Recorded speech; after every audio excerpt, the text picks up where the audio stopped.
أعوذ بالله من الشيطان الرجيم بسم الله الرحمن الرحيم الحمد لله رب العالمين والصلاة والسلام على أشرف المرسلين وعلى آله وصحبه ومن تبعهم بإحسان إلى يوم الدين اللهم علمنا ما ينفعنا وانفعنا بما علمتنا ولا تجعل الدنيا أكبر أهمنا ولا مبلغ علمنا أما بعد. Assalamualaikum warahmatullahi taala wabarakatuh.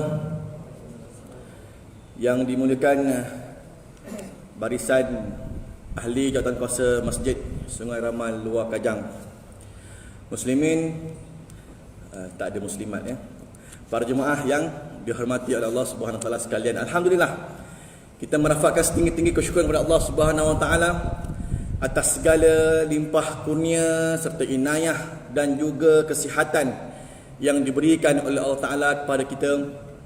Kita masih lagi dapat menunaikan kewajipan dan tanggungjawab kita sebagai hamba Allah, iaitulah dengan bersolat 5 waktu.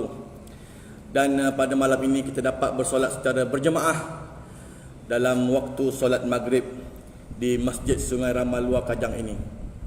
Ada yang mungkin merancang nak datang sembahyang berjemaah tetapi dihalang dengan macam-macam kerja, kesibukan dan sebagainya. Ada orang memang tak rancang, tiba-tiba singgah dia datang masjid, bermakna Allah hantar jemputan. Sebab hari ini kita mungkin dalam fatrah COVID lagi, kita masih lagi dalam fatrah PKPP ni. Gamaknya ramai juga yang takut nak keluar, takut virus dan sebagainya. Tetapi alhamdulillah, kita lebih takutkan Allah berbanding virus. Kita lebih takutkan Allah. Kita lebih nakkan rahmat dia. Kita lebih nakkan pahala. Kita lebih nakkan syurga. Sebab itu dalam keadaan kita nakkan pahala dan sebagainya, kita pakai lengkap dengan pelitup muka, bawa sejadah, bersusah payah datang dari rumah, ada yang naik motor, ada jalan kaki sebagainya, letak sejadah atas kepala semata-mata untuk datang ke rumah Allah. Kerinduan ini, setiap langkah yang tuan-tuan langkahkan itu daripada rumah datang ke masjid, Allah gandakan dengan satu pahala dan menghapuskan satu dosa. Setiap tayar yang bergolek, sama ada motosikal maupun kereta, sama juga Allah gandakan pahala dan menghapuskan dosa. Bahkan niat sahaja untuk datang sembahyang ke masjid, Allah dah beri pahala dah. Walaupun tak datang lagi, baru cadang nak datang solat maghrib berjemaah dekat Masjid Sungai Ramal Luar Kajang, tiba-tiba ada hal mendatang dan sebagainya. Tadi niat itu disusuli pula dengan amal, insya-Allah, yang berada dalam majlis ilmu pada malam ini. Mudah-mudahan saya doakan dia berkati lagi, dirahmati oleh Allah Subhanahu wa taala, insya-Allah. Baik, kurang lebih dalam 4 ke 5 bulan jugalah kan tidak bersiaran di sini. Rindu sebenarnya kan. Saya pun tahu, yakin dan percaya di depan saya ni para alim ulama, ustaz-ustaz ramai ni kan. Kita ni orang biasa je, tapi cukuplah sekadar kita nak berkongsi-kongsi. Berkongsi-kongsi, mudah-mudahan ilmu yang Allah Taala ada, Allah berikan kepada saya ini, kita dapat amal dan juga dapat kita sebarkan akan kebaikannya. Jadi malam ini kita sepatutnya menyambung pengajian kitab terdahulu, namun mudah-mudahan kita mengambil sedikit istifadah, khususnya sekarang ini kita dalam fatrah kemerdekaan. Kita masih lagi dalam semangat merdeka. Baru aja menyambut kemerdekaan dalam suasana yang sederhana kan. Tak boleh tengok orang berkawat macam dulu, bersesak-sesak dan sebagainya. Kita dapat tengok kat TV je. Yang keduanya, kita pula merdeka dalam bulan Muharram pula kan. Sambutan merdeka tahun ini dalam awal tahun Islam. Jadi marilah sama-sama bersama saya kita mengubah perspektif, mengubah persepsi, mengubah pemikiran daripada yang mungkin tidak baik sebelumnya kepada yang lebih baik. Daripada kita mengejar dunia kepada mengejar akhirat yang kekal abadi. Daripada mengejar nikmat dunia yang sementara kepada nikmat syurga Allah. Kerana apa tuan-tuan? Kerana itulah dia benda yang bersifat hakiki.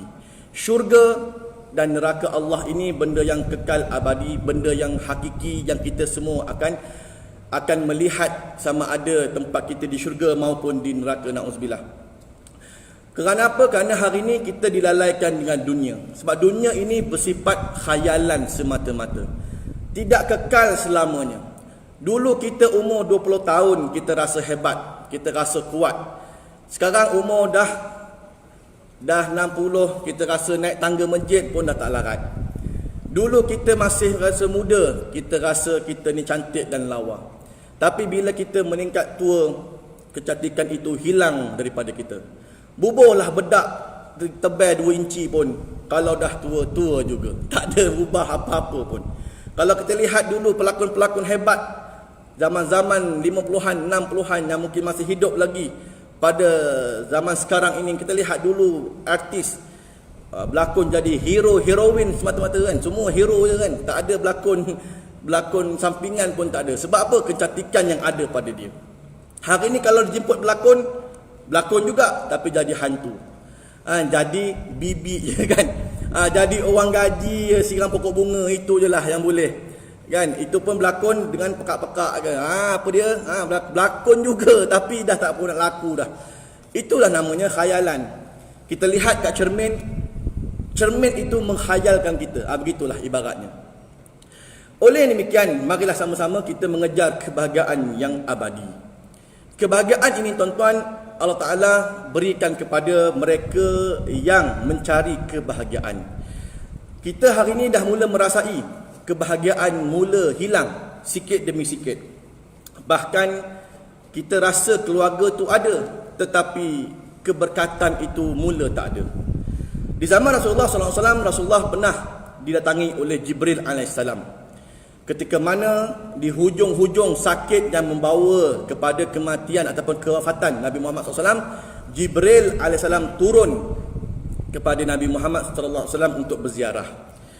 Maka ditanya jugalah, wahai Jibril, besok kalau aku dah tak ada, aku dah wafat, adakah kamu akan turun lagi ke muka bumi ni?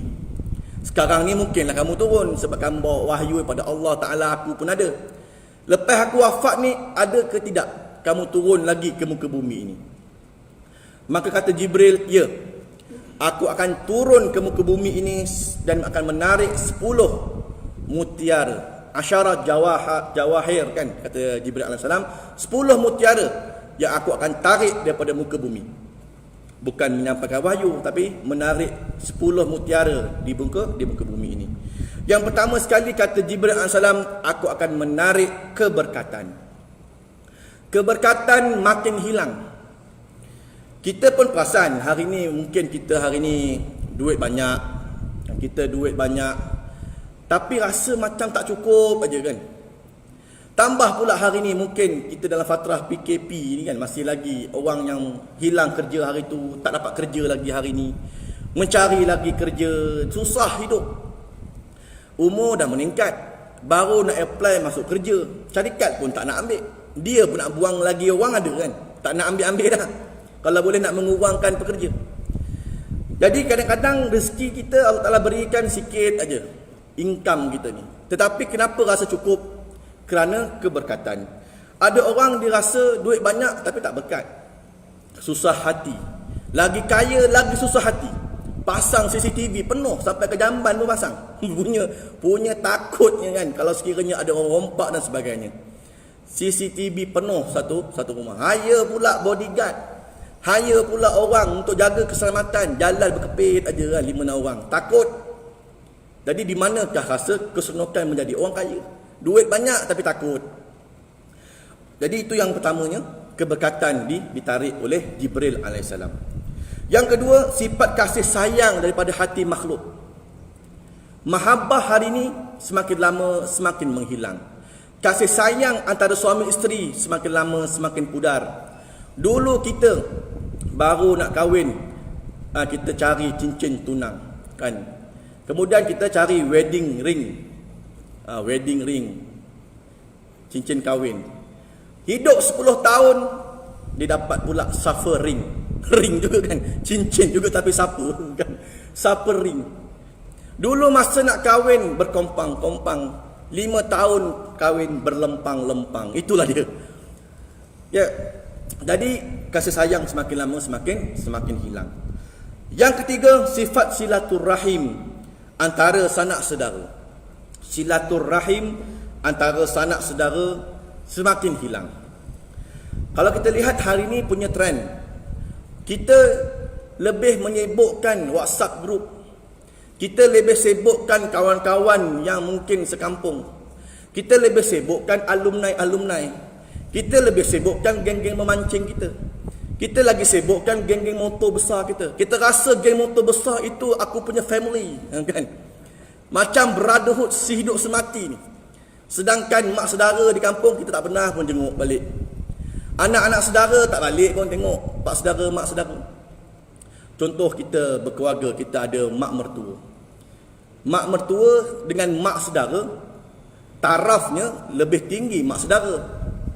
Itu namanya silaturrahim, bermakna yang berkongsi rahim dengan kita, dengan kita daripada mak kita, adik-beradik mak kita, mak saudara, pak saudara kita, adik-beradik belah ayah kita. Itu tak boleh ganti tu. Tapi kalau mak mertua boleh diganti. Bukanlah kata nak suruh buang mak mertua, bukan. Tapi ceritanya kalau kita berpisah dengan orang rumah kita, kita kahwin lain, dapat mak mertua baru. Tetapi mak saudara no, itu adalah yang sama rahim dengan kita. Oleh itu kita kena baliklah jenguk orang tua tu apa jadi, kan. Mungkin mak ayah kita dah tak ada, tapi kita ada lagi pakcik makcik kita. Apa khabar mereka dan sebagainya. Apa khabar pula sepupu-sepupu kita kan. Ni semua yang sama-sama darah kita ni. Baik, itu antara yang perlu kita jaga. Baik, kemudian kalau kita lihat yang keempat, kata Jibril AS, sifat adil akan ditarik oleh aku, kata Jibril. Sifat adil daripada mana? Sifat adil daripada pemimpin. Adil daripada pemimpin makin lama semakin hilang. Hari ini kita lihat suasana di tanah air yang tercinta kita ini pun macam-macam politik. Hal isu-isu politik kalau kita layan betul-betul, pening kepala tuan-tuan kan, pening kepala. Tapi itulah hakikatnya, naik turun mahkamah dan sebagainya. Apa sebab? Sebab adil itu ditarik oleh Jibril AS. Yang kelima, sifat malu daripada orang perempuan. Hari ini kalau kita lihat, orang lelaki lebih malu daripada orang perempuan. Ini kadang-kadang orang perempuan kita ni, yalah, benteng terakhir, dia malu lah. Kalau iman, kita payah nak sukat. Tapi last kepada orang perempuan ni, malu. Sifat malu dia. Apabila malu pun tak ada, susah lah. Susah. Sebab itu kalau kita lihat hari ni di Facebook, di Instagram, orang perempuan jual barang-barang lelaki, muskil kan. Ada pula satu lagi kat YouTube kan, yang mungkin makin lama meningkat naik. Kakak kondom, adik kondom. Ini apa ke hairnya? Bukan hang pakai pun, tapi jual barang lelaki. Lepas tu, iyalah kan, dia menutup aurat, pakai tudung apa semua, tapi tak manis. Kan, sebagai seorang wanita menjual barang-barang begitu. Bagi orang lelaki lah. Orang lelaki pun tak jual barang-barang dia kan. Orang perempuan pula sibuk. Baik, kemudian yang keenamnya, sifat sabar daripada orang miskin. Ini ditarik oleh Jibril AS. Kesabaran ini, tambah pula hari ini dengan tempoh PKP ni. Sejak hari itu, PKP yang memang ketat betul. Sampai ke hari ini, orang makin lama makin sesak ni. Kewangan tak ada. Mengharapkan bantuan kerajaan adalah, kan, dapat juga sikit apa semua. Tetapi kadang-kadang tak cukup. Terpaksa jual itu, jual ini. Selama ni tak pernah nampak pun tepi jalan, tiba-tiba dah banyak pula jual nasi lemak, sana pula nasi lemak lagi kan. Orang belah sana pula petang-petang ada jual pula pisang goreng apa semua, cepedak apa semua. Keluar pula boba soya, keluar pula kuih-kuih. Dulu tak ada. Tiba-tiba makin lama makin ramai. Sebab apa? Sebab tekanan kehidupan. Maka ramailah orang hari ini yang mungkin menjadi miskin. Maka Allah tarik pula sifat sabar daripada mereka. Orang yang tak sabar, dah lah susah hidup. Bayangkan tuan-tuan, kita mungkin alhamdulillah Allah bagi rezeki yang bersederhana. Tapi ada orang yang memang susah betul. Dia memang susah bukan main-main, susah betul. Sanggup panjat rumah orang, pecah rumah orang nak ambil curi duit. Apa sebab? Susah. Susah. Cara salah dia buat, kopak tabung masjid. Kan? Sampai kena pagar semua-semua kan, pakai grill apa semua kan. Pun pecah juga kan. dan sebagainya. Jadi kesabaran daripada mereka itu hilang. Kemudian yang ketujuhnya sifat zuhud, warak daripada hati para ulama. Ulama-ulama semakin lama kezuhudan mereka itu makin lama makin hilang. Kemudian yang ke-8 sifat pemurah daripada orang-orang kaya. Orang kaya makin lama makin kedekut. Duit yang dia ada dia rasa dia boleh bawa kepada matinya. Kan duit banyak dalam bank apa semua juta-juta, tak ada pun terfikir nak menginfakkan harta untuk masjid, untuk surau, untuk orang miskin, anak yatim, orang yang tak ada kerja. Sebab apa? Sebab itulah benda yang terjadi kepada akhir zaman ini. Sifat pemurah mereka itu hilang. Kemudian yang ke-9, dicabut Al-Quran daripada hati kita. Al-Quran makin lama makin hilang. Kalau dulu kalau tanyalah budak tahfiz, benda yang paling susah sekali ialah nak menjaga Al-Quran. Orang yang baru nak hafal Al-Quran susah, tapi taklah sesusah orang yang dah ada, dia dah hafal Al-Quran, dah dapat sijil tahfiz 30 juzuk. Cuba kau nak maintain 30 juzuk tu. Wow, susah. Kan? Susah. Pergi shopping mall hilang 5 helai 6 helai hilang kan? Hilang. Pergi mana pula 1 juzuk hilang. Nak ulang balik masya-Allah dia tak apa nak melekat dah. Dia punya gam tu dah mula hilang. Sebab apa? Dah berkarat dah sikit. Sebab dengan masyarakat dunia hari ni kan, pergi sana nampak kain belah, kat sana nampak skirt, tak pandang membazir pula, tengok jugalah. Yang ke-10 dicabut iman. Ini yang paling teruk sekali lah. Iman dicabut daripada diri seseorang itu. Iman kalau dicabut bermakna jatuh kepada kufur. Ada sebelum ni saya dalam bulan lepas kata pada 12 di Facebook juga. Ni rajin tengok Facebook, biasalah kan hari ni semua viral-viral dalam Facebook kan. Satu orang yang secara terang-terangan mengisytiharkan Islam ni salah. Saya dah jumpa dah agama yang betul, iaitu agama Kristian dan sebagainya kan. Ajak pula bini, anak-anak pulanglah nak ikut mana kan. Oh, begitu sekali tuan-tuan. Yang barah, isu agama yang membarah dalam masyarakat kita pada hari ini. Jadi ini dia 10 perkara yang dikatakan oleh Jibril, mutiara yang dicabut oleh Jibril AS pada zaman sekarang. Antara yang kita nak highlight pada malam ini adalah kasih sayang ataupun keberkatan dalam rumah tangga lah kan. Kasih sayang dalam rumah tangga ini penting. Kerana bermulanya daripada rumah itulah anak-anak kita ni akan menjadi elok di luar. Kalau ada kepincangan dalam rumah tangga, kita khawatir bila dia dah keluar besok, dia dah belajar tinggi, bergaul pula dengan masyarakat, dengan kawan-kawan, kita pun tak dapat pantau semua. Tuan-tuan anak masuk universiti, boleh pantau ke setiap hari? Mana terpantaunya, tak terpantau kan?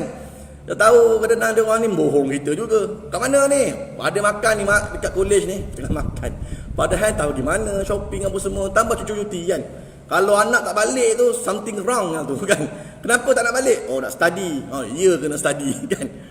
Kalau tak balik rumah, jarang biasanya anak-anak ni suka balik rumah mak ayah apa semua ni. Macam saya dulu solat asrama Izzuddin Shah Ibu Ipoh. Suka balik bila cuti tu balik, bukan buat apa, tidur je kan. Tapi sukalah balik rumah mak ayah. Tapi kalau hari ni dia lebih suka balik rumah kawan-kawan, tengok baik-baik kan. Cuti aja pergi rumah PA lah, cuti pergi rumah bedah lah. Nama tu kerik aja, bukan betul pun.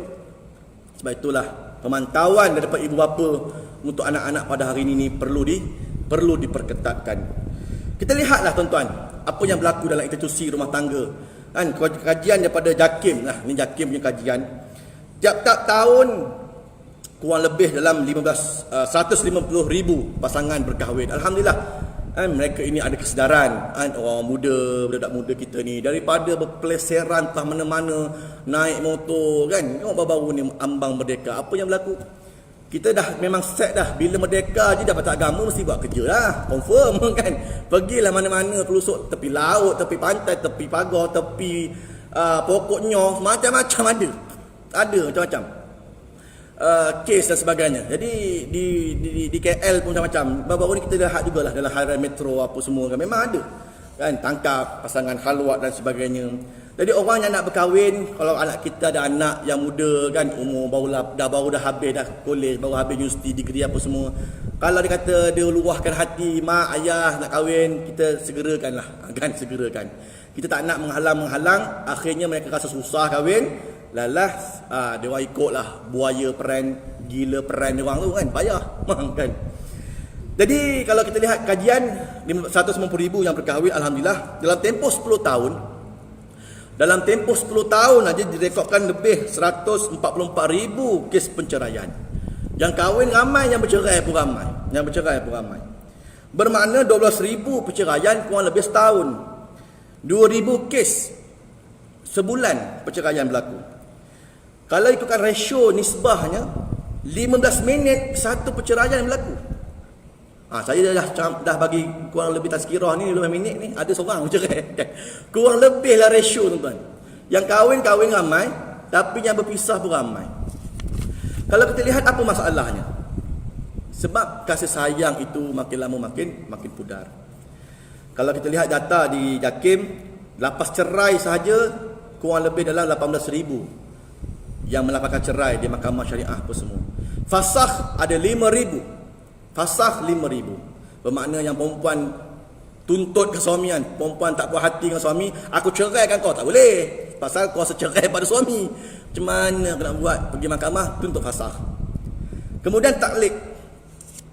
Itu yang ketiga, 2,800. Dan yang keempat, khulu. Khulu ni maknanya tebus talak. Dah ada 86 kes. Tebus talak ni tuan-tuan, dulu jarang dengar. Biasa dengar kau tebus talak, jarang. Biasanya lapas cerai tu biasa kan, tapi tebus talak ni jarang. Apa sebabnya? Sebab kesnya contoh ginilah.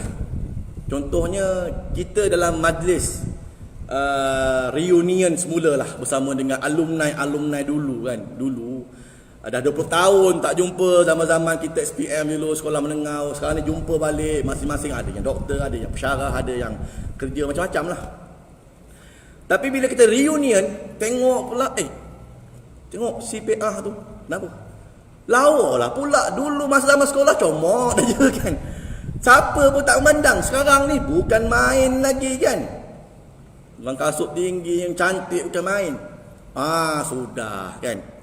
Yang perempuan bersama, kau tengok si Ali tu kan. Tengok, dulu gelap aja, sekarang ni dia pakai kulit putih, kena putih nampak je kan. Dah makin lama makin handsome, sanggup tersusun misai gitu kan. Melenting aja misai, dulu misai sebelah sini sebatang-sebatang aja kan. Makin tua makin pula lawa. Sudah. Dia berlaku reunion shock kan. Kejutan reunion. Tengok handsome, tengok dah. Kadang-kadang mungkin bekas pasangan lama lah apa semua. Dah cinta berputik kembali. Bila dah begitu, dah anak 3-4 orang dah ni masing-masing. Macam mana dah cinta, dah suka apa semua. Apa nak buat? Dia dah ada suami. Maka yang sini ni minta ceraikan. Berapa you nak? Berapa you nak bayaran untuk ceraikan bini you? Kan. Awak nak berapa untuk ceraikan bini awak tu? Saya nak kahwin dengan isteri awak. Kan, susah. Bawa ke mahkamah syariah apa semua, lantik lawyer. Berapa nak bagi? 1 juta saya minta untuk ceraikan bini saya. Agak-agak lah pun hakim kata 1 juta kan. Bini awak bukan muda lagi, dah 40 lebih kan. Udahlah 100,000 cukup lah. 100,000. 100,000. Nak bagi bayar kat suami 100,000, selesai. Hakim pisahkan antara suami isteri. Itu kes dah ada 86 dah. Bermakna orang dulu tak ada, tiba-tiba dah ada. Hari ni kalau kita lihat penangkapan khalwat, dulu mungkin yang ditangkap budak-budak remaja kan, samsing jalanan apa semua, bawa cica apa kan, bawa kan, istilah-istilah budak zaman sekarang saya pun tak faham. Bawa lah apa semua, bawa mak rempit, budak tak mana-mana, tapi semua yang tak kahwin lagi lah. Tapi hari ni trend bila tangkap khalwatnya, suami orang, bini orang. Gitulah kan, bini orang, suami orang.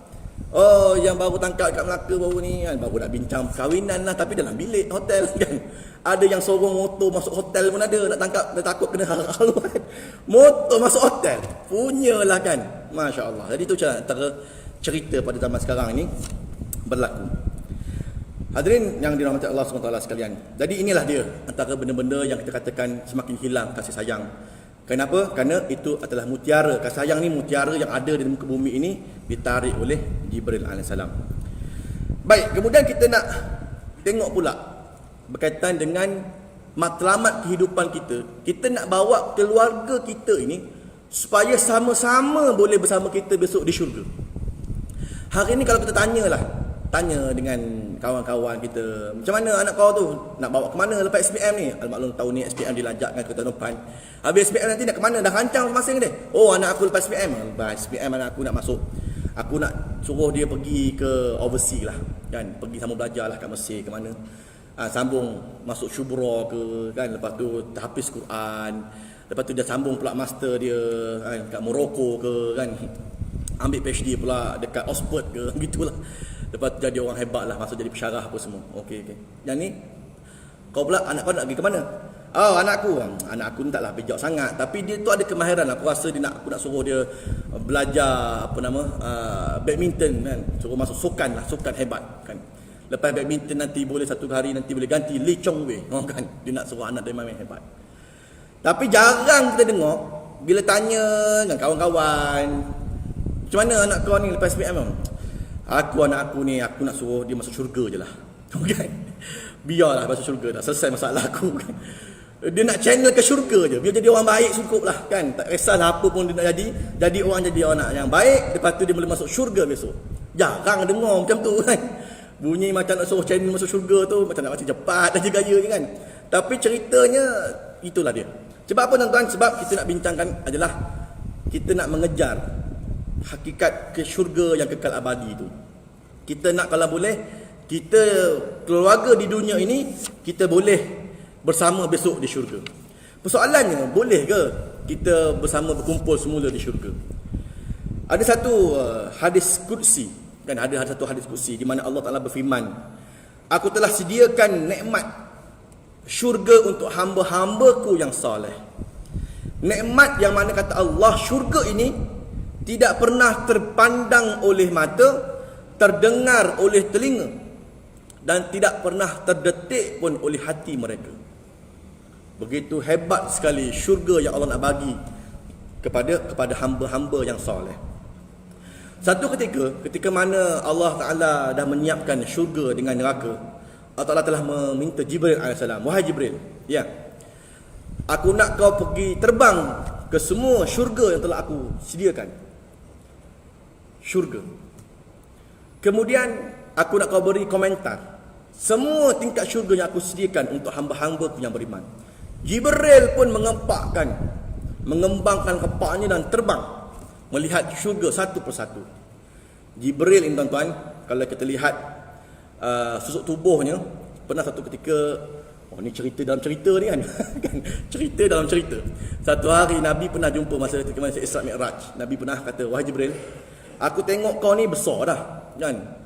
Jibril besar tuan-tuan, Jibril ni dia ada 600 kepak sebelah kanan dan 600 kepak sebelah kiri. Satu kepak dia saja boleh menutup bumi ni gelap timur dan barat. Itu baru satu kepak, dia ada 600 kiri dan kanan. Nak kata besar betul Jibril. Tapi Nabi pun tanya, wahai Jibril, kau ni besar dah, ada tak malaikat yang lagi besar daripada kamu ni? Oh, kata Jibril, oh, yang lebih besar daripada aku ada. Itu malaikat Israfil, iaitu yang meniup trompet untuk hari kiamat tu. Maklumlah mungkin dia nak tiup pakai trompet kena besar lah, kan? Kan? Jadi besar mana kata Nabi? Israfil itu, kata Jibril, aku yang sebesar-besar aku ni hanya duduk di satu kepak Israfil je. Sebesar-besar aku ni duduk satu kepak Israfil. Bermakna kecil aku ni. Israfil punya besar, kata, kan? Maka Nabi tanya lagi, lepas Israfil besar, ada lagi yang lebih besar? Oh, ada, kata Jibril. Itu yang paling besar malaikat ialah yang hamalatul arash, kan? Yang menggendong arash Allah. Itu besar betul. Ada 8 keseluruhannya. 8 malaikat yang memikul arash Allah. Tuan-tuan boleh bayangkan, 8 malaikat pikul arash Allah. Itu satu malaikat, kata Jibril AS, sebesar-besar Israfil tadi tu, Terbang daripada dagu sampai ke hidung malaikat yang menjaga arsy Allah makan ribuan tahun. Dia terbang sini ke sini je ribuan tahun. Israfil terbang ribuan tahun baru dagu nak sampai ke hidung. Punya besar betul. Malaikat yang menggendong arsy Allah itu baru satu. Yang memikul ada 8 malaikat yang besar begitu. Tuan-tuan boleh bayang berapa besar itu arsy Allah. Dan Allah pula bersemayam di arsy. Kan? Itu arsy baru, makhluk dia aja, tak ada apa-apa nilai pun pada Allah kan. Allah nak ganti kun fayakun. Tapi Allah tu sendiri bagaimana? Cerita kan. Untuk kita lebih menampakkan perbandingan supaya meningkatkan iman kan. So, kita ni manusia ni tuan-tuan, jangan act lah kan. Kita ni jangan sombong lah. Kita ni tak ada apa-apanya pada Allah Taala ni kan. Yang kita ni ada apa-apa di sisi Allah kalau jadi orang beriman. Itu baru dinilai. Kalau kita ni belagak, kita ni kaya apa semua, tak ada apalah duit kamu Tuhan lah. Aku tak heran kan. Besok manusia takut masuk neraka Allah, bawa semua harta. Nah Allah, aku nak tebus neraka aku dengan semua harta aku kan. Allah tengok, tak ada apa. Malaikat menggelak tengok kan. Apa kalau lagi kan, tak ada apa pun. Jadi begitulah ceritanya. So, Jibril AS tadi terbang, melihat syurga. Terbang. Sampai penat terbang.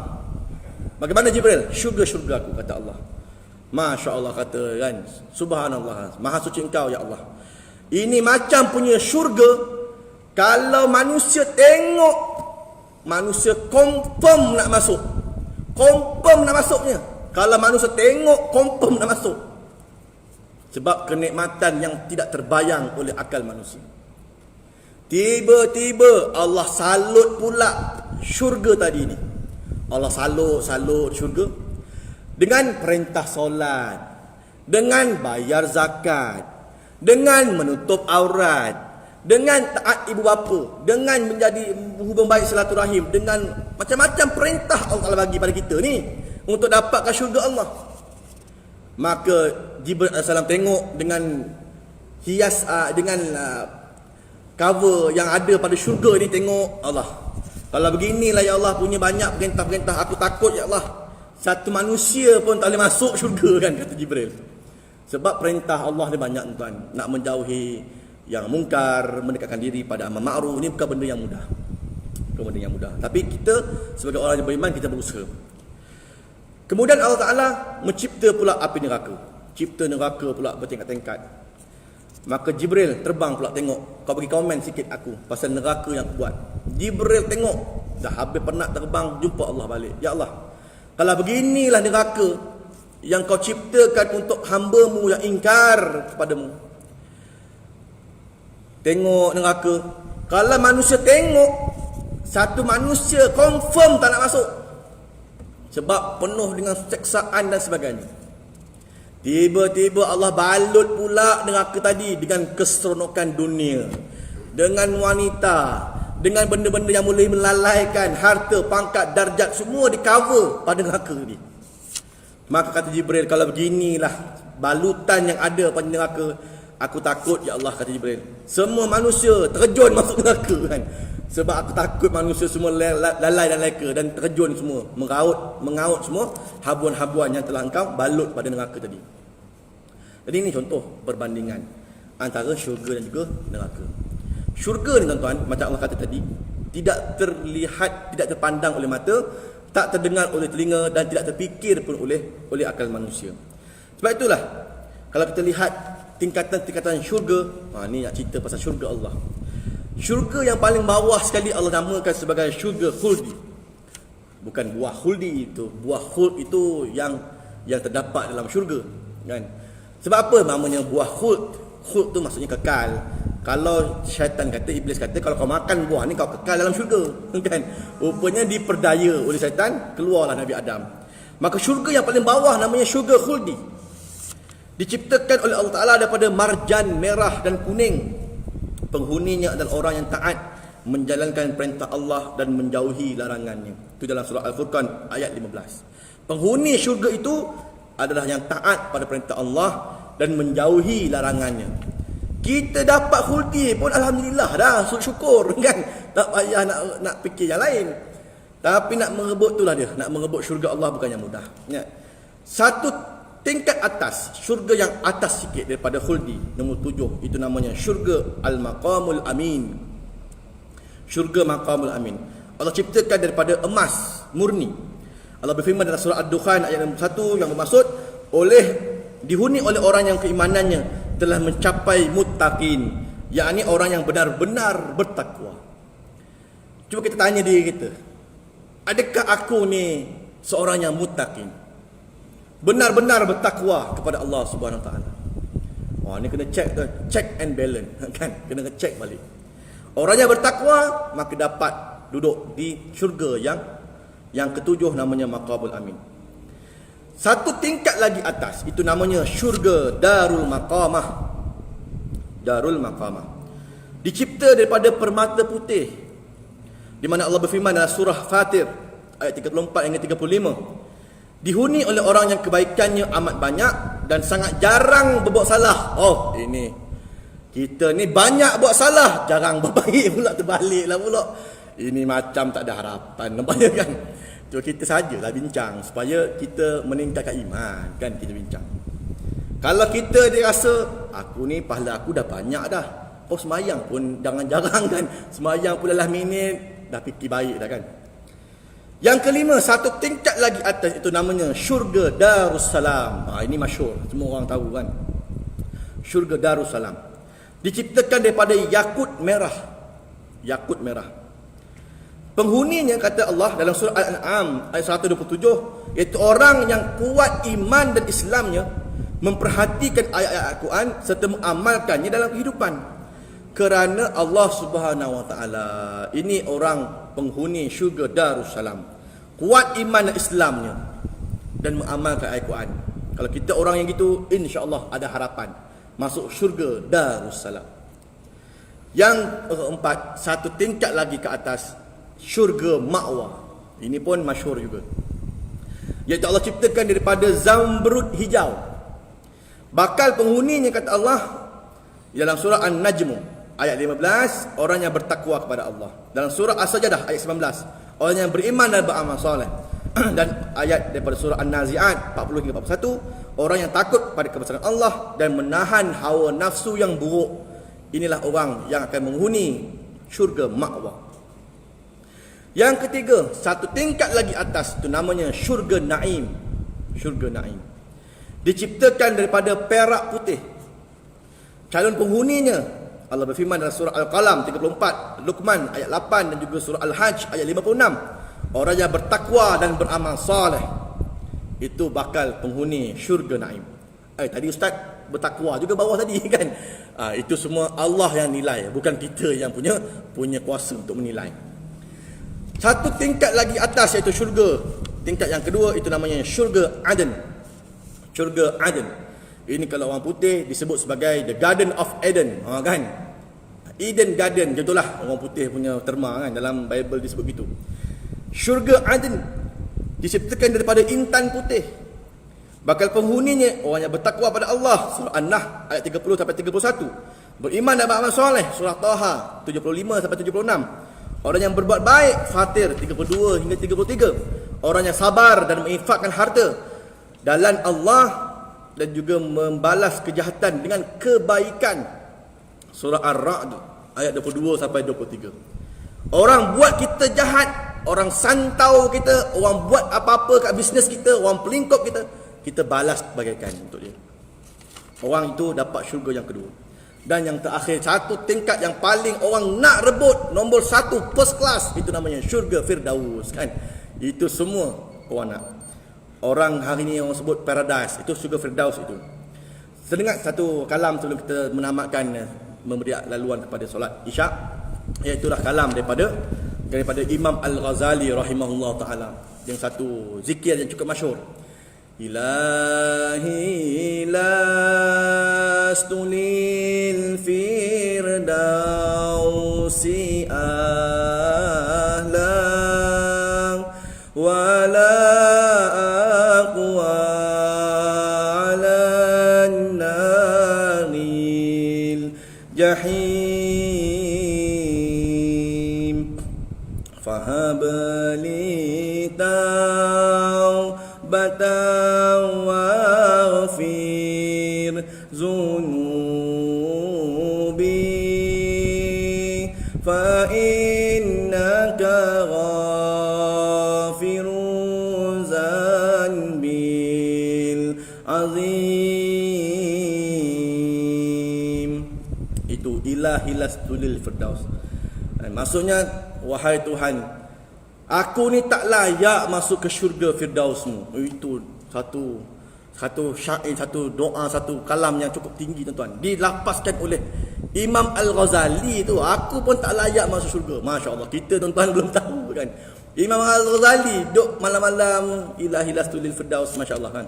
So kita sebagai kesimpulannya, marilah sama-sama kita mengubah. Kita mengubah sempena kemerdekaan, sempena bulan Muharram yang cukup baik ini.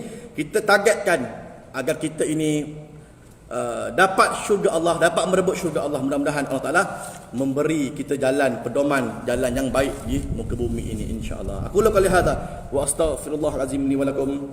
Assalamualaikum warahmatullahi taala wabarakatuh.